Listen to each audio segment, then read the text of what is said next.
yung nagsalita, ito ay nagsisinungaling. Why?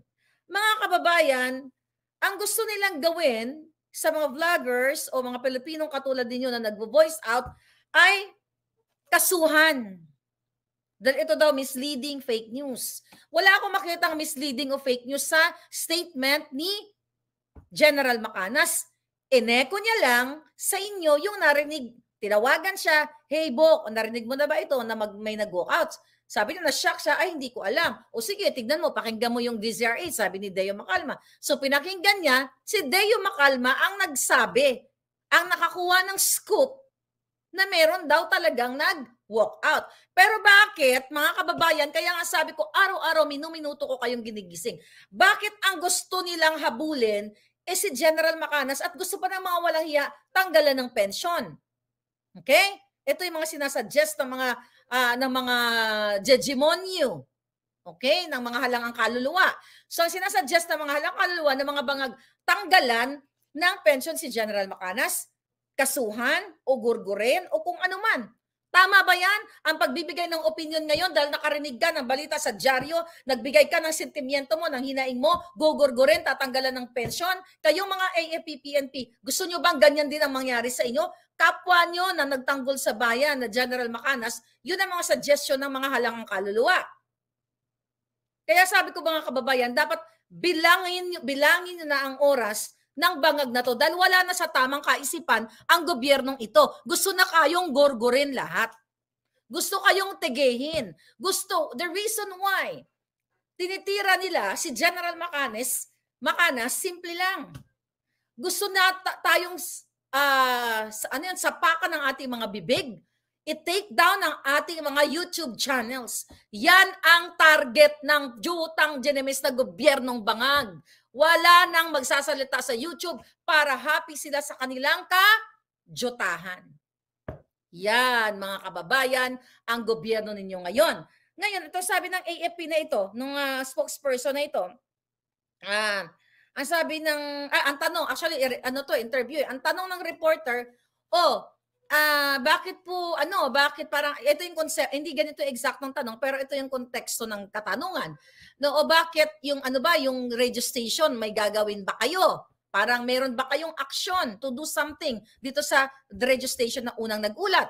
Ang sabi nitong hitad na si spokesperson Padilla, wala daw silang gagawin. Ang tina-target nila is yung nagpakalat daw na nag-vlog or yung vlogger si General Macanas, which is viral na ngayon. Kita niyo mga kababayan, bakit si Macanas ang target ng gobyerno whereas ang nagpasimuno ng balitang ito ay si Deo Macalma. Ulitin natin, ineko lang niya. Bakit si General? Kasi ang target ni Lisa at ni Bangag, kailangan yung malaman, alam nyo na, i-take down ang ating mga social media. Why? Hindi nyo ba nakita? Bumagsak ng 25% ang trust rating ni Bangag. Ibig sabihin, lalong nasusuka ang taong bayan sa Addictus Benedictus Polboronic na Bangag na presidente. Yan kaya gusto akong gurgurin. Nagurgur na ang dalawa nating Facebook account. Lahat ng ating social media, ikaw, General, at lahat kayong mga palangga na nagbibigay ng inyong sentimiento, opinion, o nag-expose ng mga katarantaduhan ng gobyernong ito, gusto tayong gurgurin. Yan, hindi nila kayang tanggapin Kasi very effective si Maharlika, very effective si General Macanas, very effective si Third Floor, very effective si Pebbles, very effective si Sas, very effective ang lahat. Si Maui nandiyan dyan. Kaya gusto na tayong gurgurin. Ito po ang gobyerno ninyong bangag na punong-puno ng kadiliman. Question, si DZRH ang nagbalita. Tinawagan lang itong si General Macanas according to sa kanyang vlog.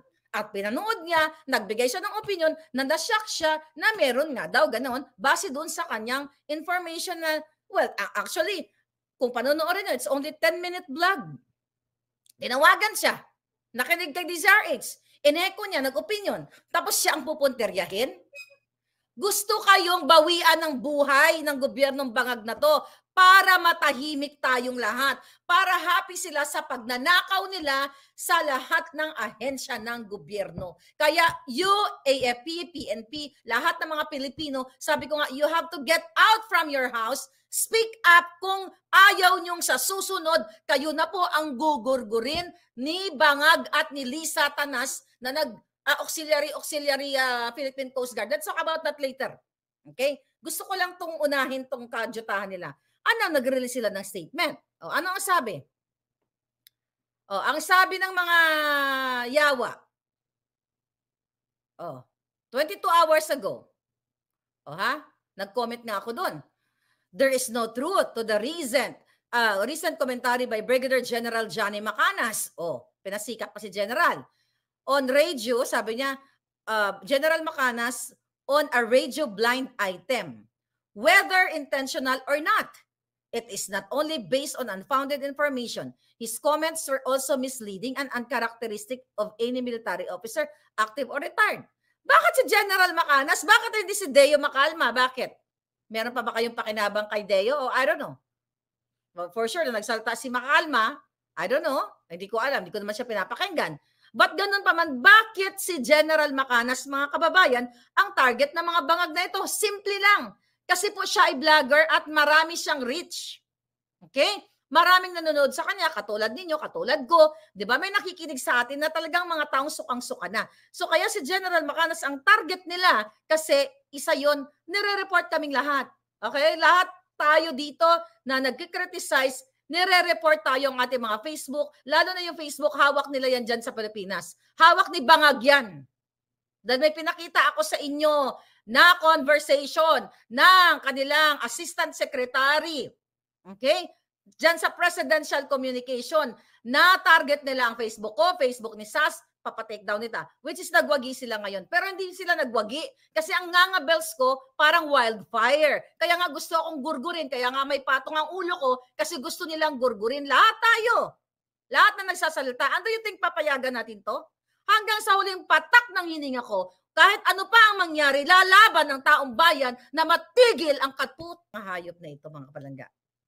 Now, tutuloy ko, sabi niya, our soldiers, sabi ng presidential communication na mga nagpapakalat ng kasinungalingan, yung presidential communications, yan ang nagbabayad ng troll, nagbabayad ng mga bots. Ilang beses ko ba i-play sa inyo? Nandyan, nakapin sa ating mga Facebook account, ang mga bots na nagko-comment kay Lisa Tanas. At ayon sa ating source dyan, 5 milyon kada buwan ang binabayad ng gobyerno. We're talking about sa page pa lang ni Lisa Tanas. 5 million a month may binabayarang firm para magpakalat ng kasinungalingan na siya ay kasing sexy ni Kardashian pero Frey Butod. See? Balik tayo dito. Sabi ng presidential communication na nuknukan ng mga kasinungalingan, our soldiers are professional and loyal to the chain of command. Julul.